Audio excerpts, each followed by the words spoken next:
Today's case is unique in the fact that the killer knew the majority of his victims personally and yet didn't get caught for years. Cases like this have a special eeriness. They make you wonder if somebody you consider yourself to be close with can be capable of the type of violence that today's killer is. This case had several varying reports. I did my best to fact-check and determine which details were true, and I checked multiple sources to try and gather the most reliable information. I hope you all are able to learn something new about this case from this video. Henry Louis Wallace was born on November 4, 1965, in Barnwell, South Carolina, to his mother, Lottie Mae Wallace. His father was an already married schoolteacher who had left Lottie after finding out she was pregnant with Henry. According to sources, Wallace lived with his mother, older sister, and his great-grandmother when he was a child. His home reportedly had no running water or electricity. Wallace grew up with a very neglectful mother. In fact, she was verbally, physically, and psychologically abusive. She was very strict and had little patience for her son, even at a young age. The family had very little money, despite her long hours working at a textile company. Wallace would get his sister's hand-me-downs when he naturally grew out of his own clothing. His mother would make her children whip each other when she felt they needed discipline, but was too tired to do it herself. When Wallace was 8 years old, he witnessed a gang sexual assault, according to A&E's First Blood on Wallace. This is when he claims he starts to have violent fantasies of dominating women. At 16 years of age, Wallace reportedly attempts to sexually assault his friend's younger sister, and eventually, he begins to have rough sex with sex workers. He attended Barnwell High School, where he served in the student council. His mother didn't allow him to play football, so he became the school's only male cheerleader. He was well-liked and did decently in school, despite his toxic upbringing. While in college, Wallace became a DJ for a Barnwell radio station after he graduated from high school. The owner of the station Wallace worked at, Drew Wilder, said that he had good manners and was respectful. Wilder reportedly fired Wallace after he was suspected of stealing CDs. At age 20, Wallace joined the U.S. Navy in 1985. He married his high school sweetheart, Moretta Brabham, in the same year. He also became a stepfather to Moretta's daughter. Shortly after they married, Wallace began to use drugs, mainly crack cocaine. He would burglarize homes and businesses in order to pay for his drugs. While stationed in Washington, he was served with warrants regarding the burglaries. He was arrested in January 1988 after breaking into a hardware store and later pled guilty to a second-degree burglary charge. He was sentenced to 2 years of supervised probation, but blew off most of his mandatory meetings, according to his probation officer. According to some sources, Wallace committed his first successful sexual assault in 1987 in Seattle, Washington, where he was stationed in the Navy. Sometime after this attack, he moved back to Barnwell, South Carolina, where his violent fantasies against women would escalate. His first victim was Tashonda Bethia, who was only 18 at the time. She was killed in March of 1990, and her body was discovered on April 1, 1990, in a pond by 2 fishermen. Her murder was the only one known to occur in Barnwell, South Carolina. Bethia first met Wallace sometime between 1989 and 1990. Both of their mothers worked in the same factory and were friends. Wallace quickly developed a crush on her after they met, although the feelings were not mutual. Bethia would accept rides from him sometimes, but continually resisted his advances when they came up. In mid-March, Wallace saw Bethia walking alone and offered her a ride, to which she accepted. He drove her to a secluded area in the woods and demanded sex from her. When she refused, he drew a pistol and threatened her with it. After Wallace sexually assaulted her, he repeatedly asked her if she would tell anyone what happened. At first, she replied with yes, but then she became scared and assured him that she wouldn't tell anyone. Wallace feared that Bethia would report it, so he decided to kill her. He began to choke her, and after she revived in his back seat, he attempted to strangle her again. Wallace drove further away from town until he reached a pond, about 6 miles away from Barnwell. He then cut her wrists and slashed her throat, before rolling her into the water. Wallace claims that he saw bubbles rising to the surface after she sank under the water's surface. Her autopsy later concluded that she had been alive while sinking. Wallace was actually questioned about Bethia's disappearance a few days later. They had 3 or 4 names of people she was seen with that day, but Wallace quickly became the top suspect. Investigators combed his car for any evidence to link him to her disappearance, but they found nothing. Sources say he had thoroughly cleaned his car days earlier. Wallace was not very cooperative with the police. He didn't offer any new information. With no evidence, he was not charged. He was also questioned regarding the 16-year-old girl he had attempted to sexually assault, but was not charged in this case either. In February of 1991, Wallace broke into his old high school and the building of his old workplace, the radio station. He stole video and recording equipment, but was caught later when trying to pawn the items. He served 4 months in state prison located in Allendale, South Carolina. In 1992, he was arrested for breaking and entering. Since he had a near-perfect service record, he was honorably discharged from the Navy when his criminal activity was brought to light. It wasn't long after when his wife left him. After his discharge, Wallace relocated himself to Charlotte, North Carolina. There, he was able to find multiple jobs at fast food restaurants, before landing as a manager at a Taco Bell near Eastland Mall. It would only take a few months after moving for him to commit his second murder. On May 27, 1992, Wallace picked up a convicted drug dealer and known prostitute. Her name was Sharon Nance, and she was 32. Wallace claimed later that they had intercourse, and after, she demanded to be paid for her services. Wallace beat her to death and dumped her body by the railroad tracks. Her body was found only a few days later.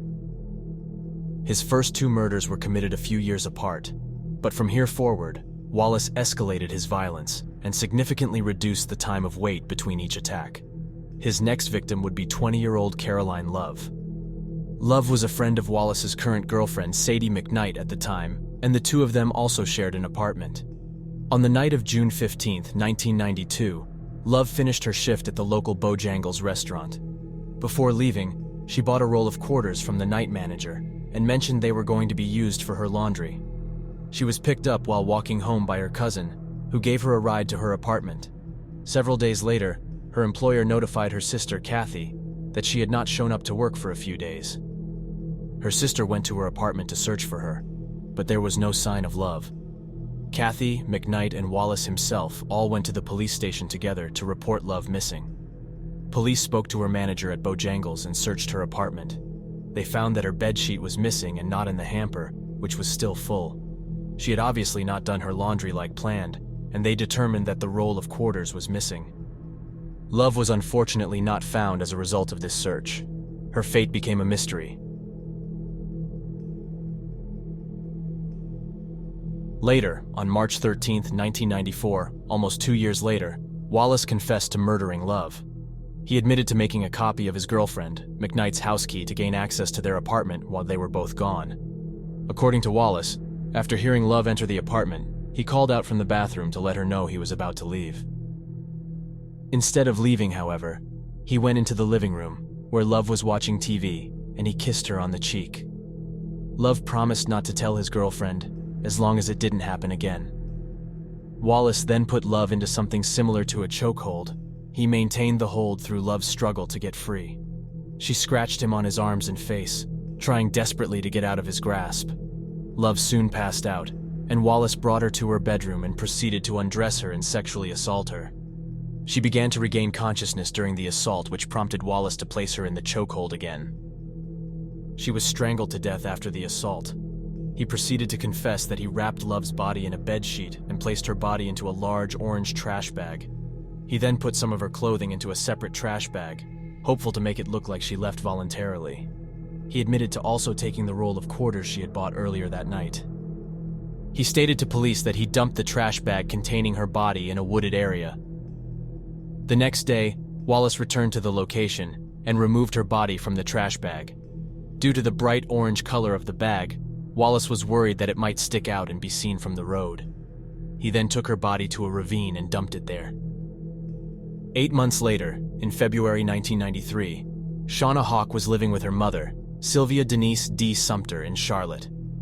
Sumter arrived home on February 19, 1993, and began to prepare that night's dinner. She saw that her daughter's car was not there, but noted that Hawk's coat and purse were still in the home. Hawk was not known to leave her purse when she went out. and it was extremely unusual for her to leave her coat behind, as it was the winter season. Her mother was worried because Hawk should have been home much earlier that day. She called around to see if anyone knew where she was, but she didn't receive any helpful information regarding her whereabouts. It wasn't until she learned that Hawk failed to pick up her godson that Sumter knew something was horribly wrong and called the police right away to file a missing persons report. While waiting for the police, Daryl Kirkpatrick, Hawk's boyfriend, rushed to the house to help her mother search for any sign of her. He scoured the house and came across the downstairs bathroom. He noticed that the carpeting was soaked and the shower curtain was not tucked in place. He pulled the curtain back and discovered Hawk's body, naked, submerged underwater in the tub. She was pronounced dead at the hospital. The next day, Dr. James Sullivan, a forensic pathologist and medical examiner, performed an autopsy on Hawk's body. Her head had evidence of bruising. He observed hemorrhaging in the lining of her eyes, on the skin of her face, in the lining of her mouth, as well as in the muscles on the front of her neck. All of these are an indication of a strangulation caused by a cord or band, which is used to forcibly compress the neck. Thus, Dr. Sullivan listed her cause of death as ligature strangulation. After her death, police attempted to narrow down a suspect, but despite their effort, they weren't able to. Wallace later confessed that he stopped by her house to see her that day. Wallace said he sexually assaulted her before forcing her to redress and taking her into the bathroom where he put her into a chokehold until she passed out. He then placed her body into the bathtub, which was full of water. He also admitted to stealing $50 from her home. Wallace later attended her funeral and reportedly consoled Hawk's mother. Audrey Spain, 24, didn't show up for work on either June 23rd or 24th. Spain's manager tried to get a hold of her multiple times and even dropped by her apartment, which he was unable to reach her still, despite her car being in the parking lot. He called 911 to report her missing. Police would periodically visit her apartment and knock on the door but never got any answer. On June 25th, 1993, after her manager placed a call to plead to the apartment complex to have someone check her apartment, a maintenance man entered the apartment through a sliding glass door. After looking around the apartment, he noticed the bedroom door was open. He inched closer and eventually laid his eyes on Spain's stiff body, sprawled out over her own bed. Dr. Sullivan was the one to perform Spain's autopsy as well, which occurred the day after her body was found. He discovered a ligature mark made from a t-shirt, as well as a bra still around Spain's neck. The end of the t-shirt was stuffed into her mouth. He observed all the same hemorrhages as Wallace's last victim, Shauna Hawk. Spain also had minor blunt force trauma injuries to her face, back, knee, and hip. Dr. Sullivan concluded that her cause of death was also strangulation. After police later arrested Wallace in 1994, he also confessed to Spain's murder. He said he went by her home, and they smoked marijuana together. Wallace revealed that his motive for Spain's murder was robbery. Like his past victims, Wallace proceeded to put Spain into a chokehold while they were in her living room. While she was being held between his arms, Wallace demanded her bank account information and balance, but all Spain could do was beg him not to hurt her. Ignoring her pleas, Wallace continued the hold until Spain was unconscious. He then dragged her limp body into her bathroom, where he washed her off, trying to get rid of any evidence he may have left behind. After this, he pulled her into her bedroom and constructed the ligature out of the t-shirt and bra, and placed it onto her neck, strangling her. Wallace stole Spain's keys and credit card, which he used to make a gas purchase. Later that night, he reportedly returned to Spain's apartment to make phone calls, trying to make it seem like she had not been killed that day. Unfortunately, no one was able to make any connections to any murder that Wallace had already committed.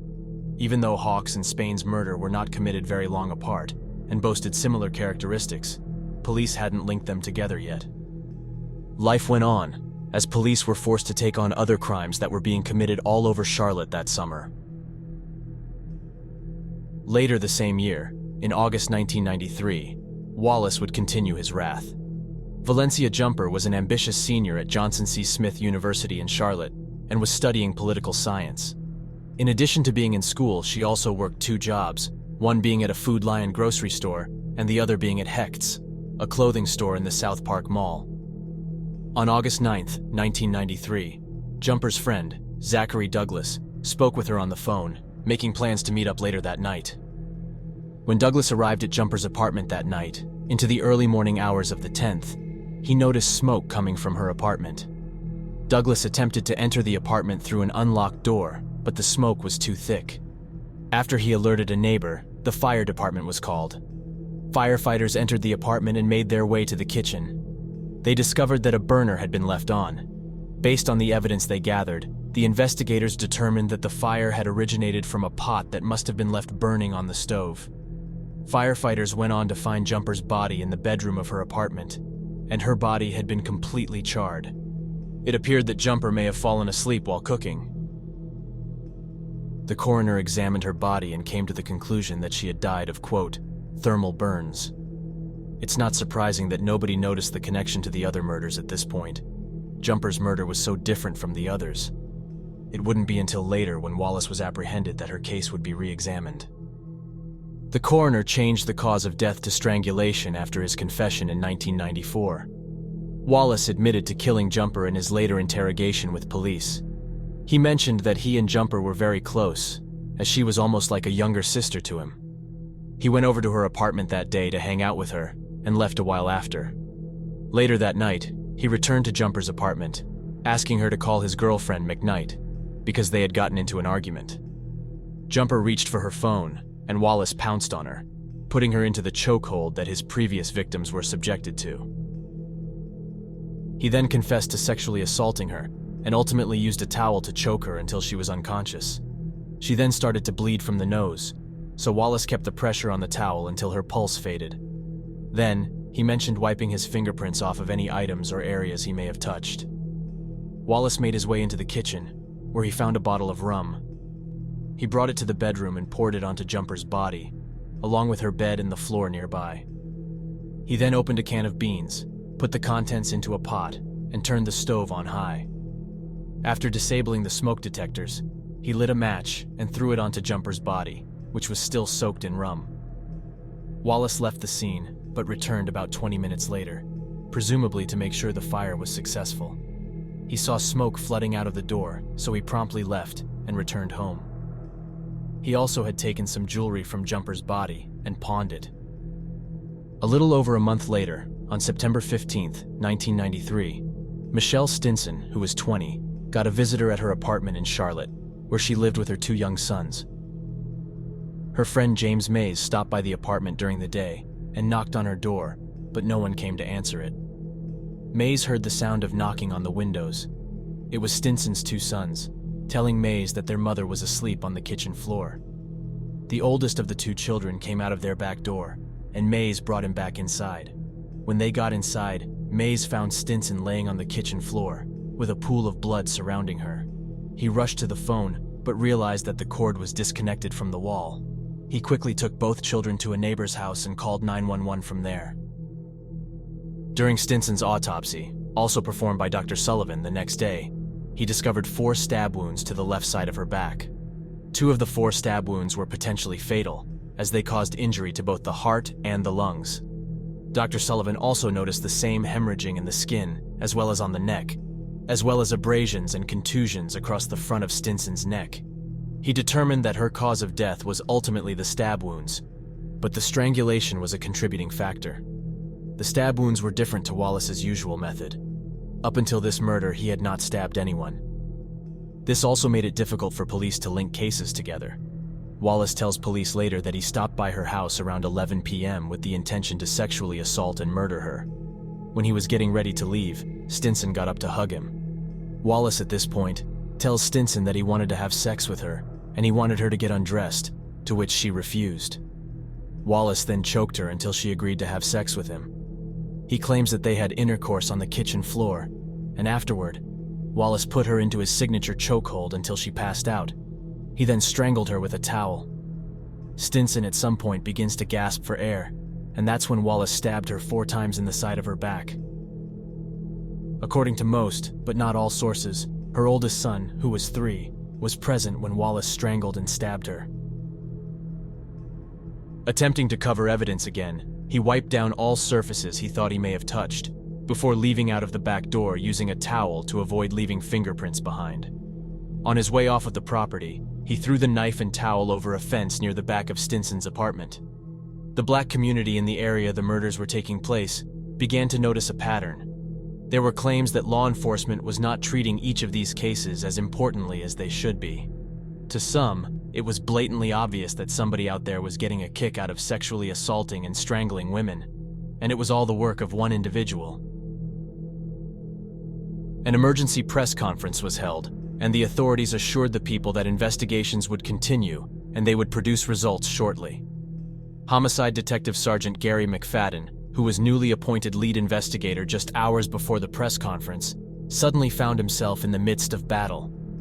McFadden had not previously worked on the recent Strangler cases, but he had a great previous track record. He expressed his sympathy for all of those affected and expressed his determination to solve these murders. After Stinson's murder, there would be a 5-month pause between the attacks. During this time, patrols were increased, and authorities wondered if they had maybe finally scared off the killer. Unfortunately, their hope would not come true. Vanessa Mack lived with her 2 young daughters in an apartment in Charlotte and worked at the Carolinas Medical Center.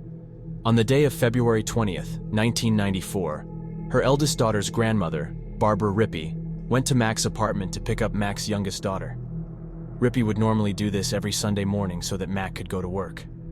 When she arrived around 6 a.m., she entered the house through the back door, which was already slightly open. Mack's 4-month-old daughter was lying on the couch by herself, which was odd. Rippey went to see where Mack was, and when she went into her bedroom, she saw just her feet hanging off the side of the bed. Her body was covered mostly by her bundled-up blankets. Rippey later stated that Mack's feet were the only exposed part of her body, and they appeared gray and cold. Frightened by this discovery, Rippey took her grandchild and ran to a neighbor's house to dial 911. When authorities showed up, they found Mack on her bed, with a pillowcase tied around her neck. Blood had been dripping from her nose, ears, and the back of her head. Another thing they noticed was a pocketbook, with the contents of it scattered around the bed. On February 21st, 1994, Dr. Sullivan performed the autopsy on her body. Just as with the previous victims, he noticed signs of strangulation, but Mack also had minor blunt force trauma. The ligature around her neck was made up of a pillowcase. Her cause of death was also labeled as strangulation. Wallace's motive for Mack's murder was reportedly robbery, specifically to support his cocaine addiction. He caught her off guard while she had her back turned. He proceeded to strangle her from behind while demanding she hand over all of her money.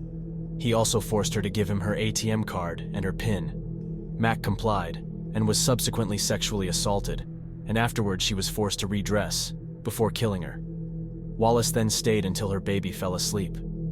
He left the apartment and called a cab from down the street. When he attempted to use her ATM card, he was met with a PIN error because Mack had given him the incorrect PIN. Little did Wallace know, he was shown on camera attempting to use the ATM. During the second week of March 1994, there were 3 murders within 3 days. It seemed as though Wallace began to grow impatient with spacing each attack out, and careless, abandoning his usual precautions of making sure to clean up after himself thoroughly. Betty Baucom was an assistant manager at the Bojangles restaurant and failed to show up to work on the 9th and 10th of March 1994. She worked at the exact same Bojangles location as Caroline Love. Because of this, Baucom's supervisor grew cautious quickly. Her supervisor and her mother reported her missing after neither could get a hold of her. Her body was found in her apartment by police after gaining access from a maintenance worker. Her body was found lying face down on her bed with a towel tied into a noose around her neck. Police noticed Baucom's car was missing and immediately alerted all officers to keep a lookout for it roaming the streets. Again, Dr. Sullivan noticed signs of strangulation and blunt force trauma injuries on Baucom's body when he performed her autopsy on March 11, 1994. In his confession, Wallace admits that he visited Baucom's apartment. They spoke for a while, and he placed a chokehold on her. Wallace claims that his motive for this attack was also robbery, and he demanded the alarm code, keys, and the safe combination for the Bojangles restaurant that she worked for. It took a while, but Baucom eventually gave the information over to Wallace. He held her by the throat and slammed her to the floor where they struggled. He pulled her to her feet and dragged her to her bedroom, where he demanded she perform oral sex on him. She grabbed him by his groin and started to scratch and pull. Baucom fought back and ended up scratching him across his body. Wallace unfortunately got the upper hand and began to choke her with a towel. He sexually assaulted her after she fell unconscious, and after she woke back up, he threatened to choke her again and asked if she had any money. She complied and gave him the money out of her purse, and even gave him a few articles of jewelry. Wallace then strangled Baucom to death in her home. He stole her TV and took off in her car.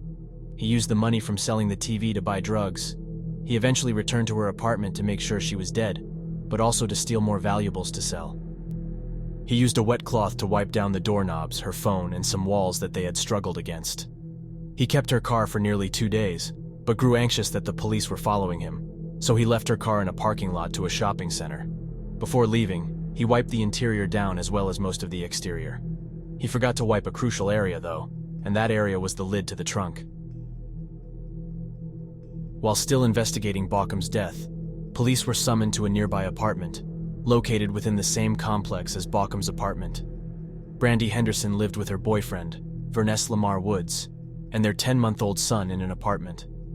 On Wednesday, March 9, 1994, Woods was taking care of their son, because Henderson was about ready to leave for an appointment.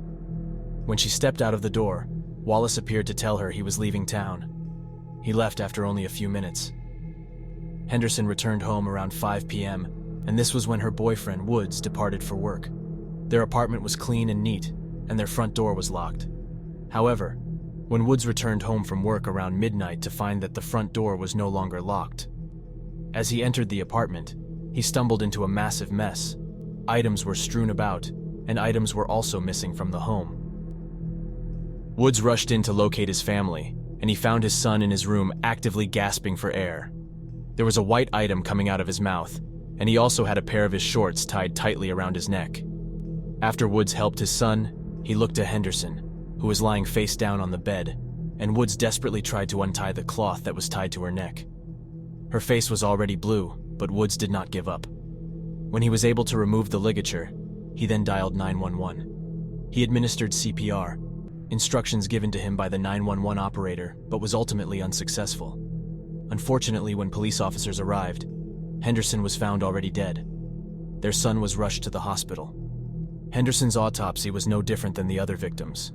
Evidence of strangulation was apparent, and Dr. Sullivan also noted blunt force trauma and lacerations on her body. Her cause of death was strangulation. Wallace confessed that he had planned to murder Henderson that morning, but Woods was present at the house, which threw his plan off. He left Henderson's apartment and stumbled onto Baucom's in the same apartment complex.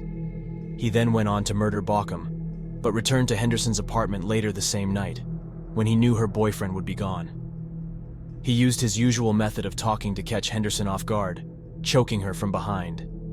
He demanded they go to the bedroom, and Henderson went along with him. He forced her to remove her clothes, and she listened. Wallace sexually assaulted and killed Henderson in most likely the worst way possible, by forcing her to hold her young son while the assault occurred. Her son started to cry, so Wallace gave him a pacifier.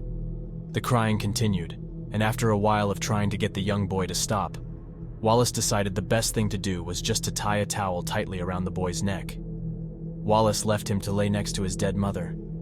He stole items from their house and added them to the items he had taken from Baucom's home, which were still sitting in Baucom's car. He sold both Henderson's and Baucom's belongings, the proceeds going to feed his cocaine addiction. Luckily, Henderson's son was revived, and tests indicated that he would make a full recovery without any lasting injuries.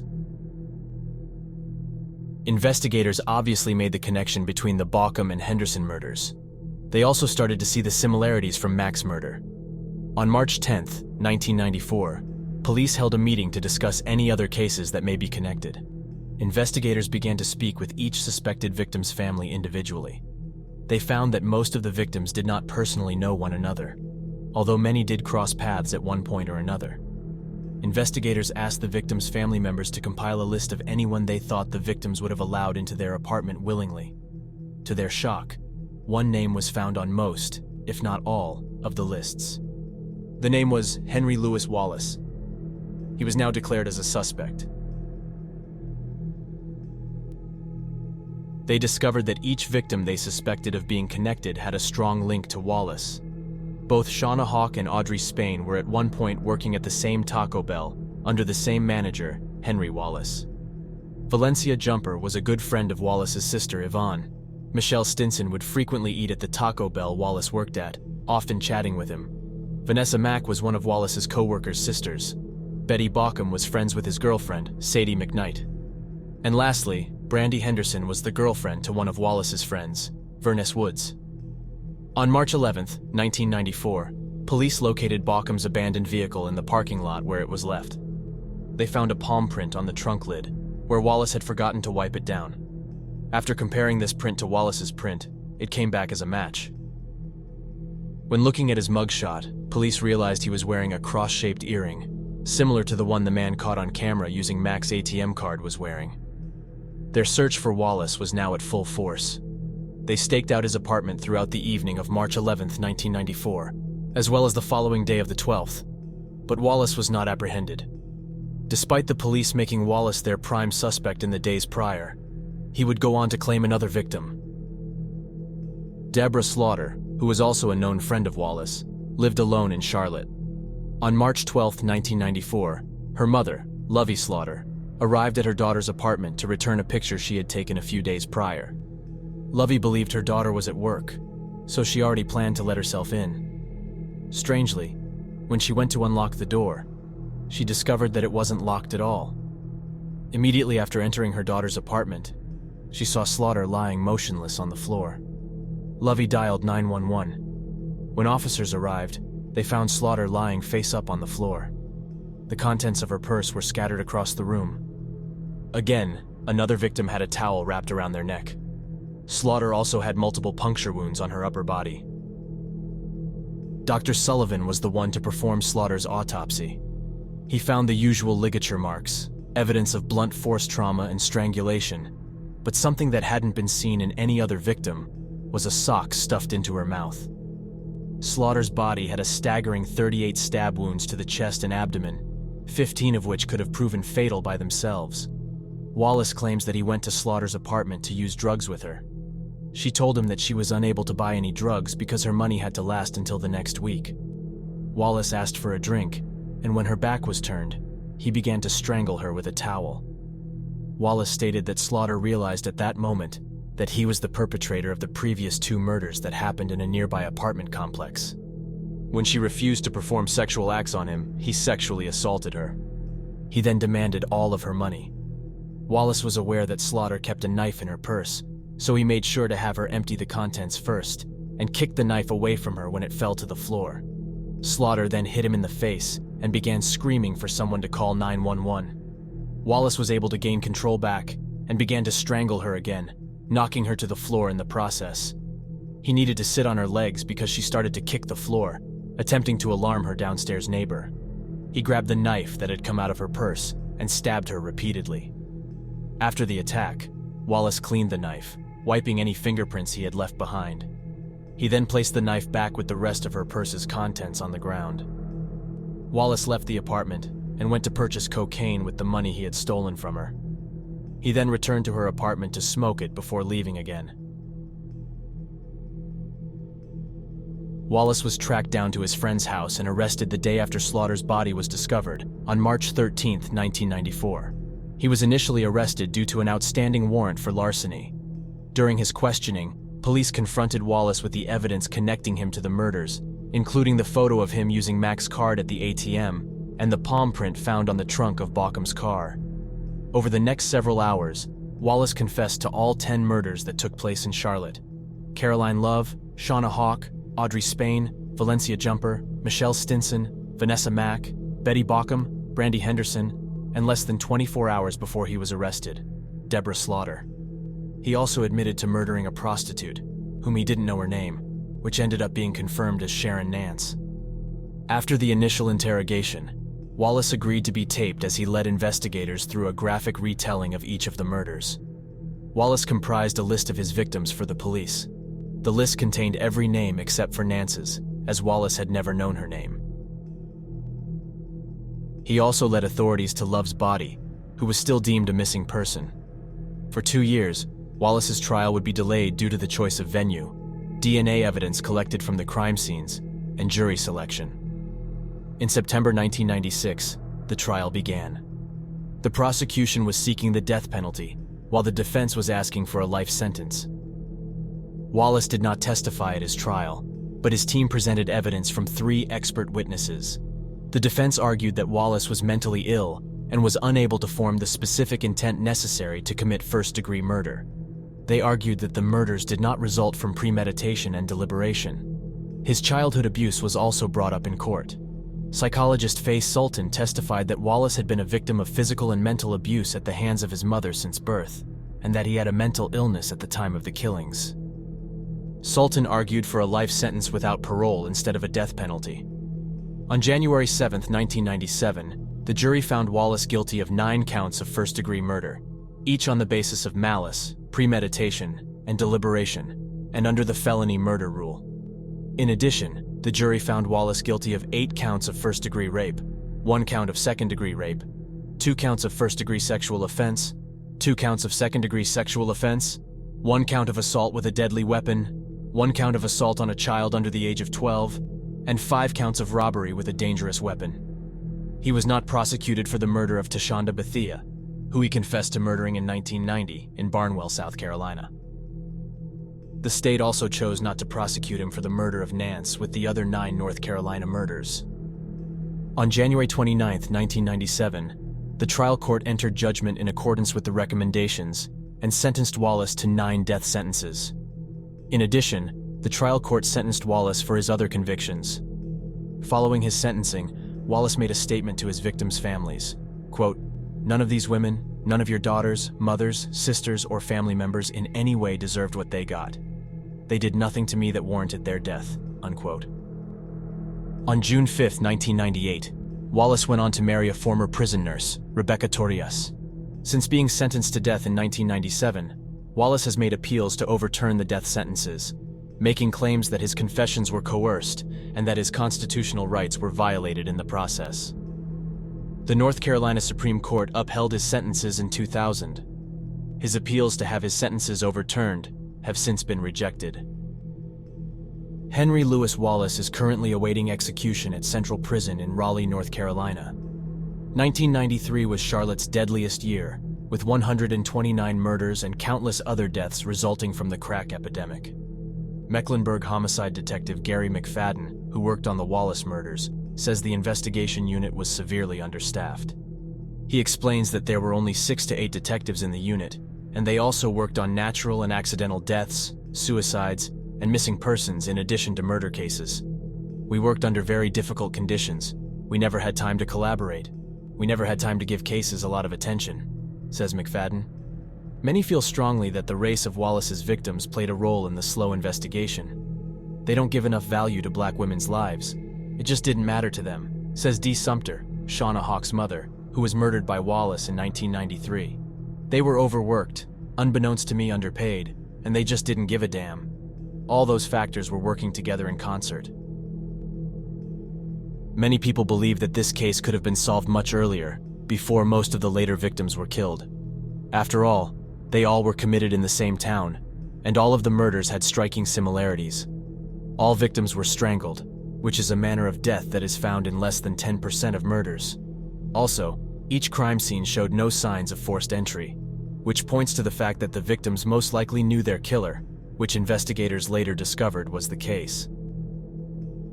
In light of Wallace's arrest, Police Chief J.H. Grant from Allendale, 16 miles away from Barnwell, states that he believes Wallace to be responsible for an unsolved strangulation case which occurred in 1987. He proclaims that he is, quote, 100% certain that Wallace will be proven to have committed this crime in addition to his others. Some still speculate that Wallace could be responsible for more murders that took place in both North and South Carolina. After all is said and done, none of Wallace's victims deserved what happened to them. Each and every one of them were loved and valued by the people around them, and will be missed deeply. It's unfortunate that Wallace was able to get away with his crimes for such a long period of time. Luckily, Wallace was apprehended before he could continue his spree, and with that, many lives were probably saved. Let's take a few moments to remember each of his victims. They all deserve to be able to live the rest of their lives in peace, and sadly, they will never get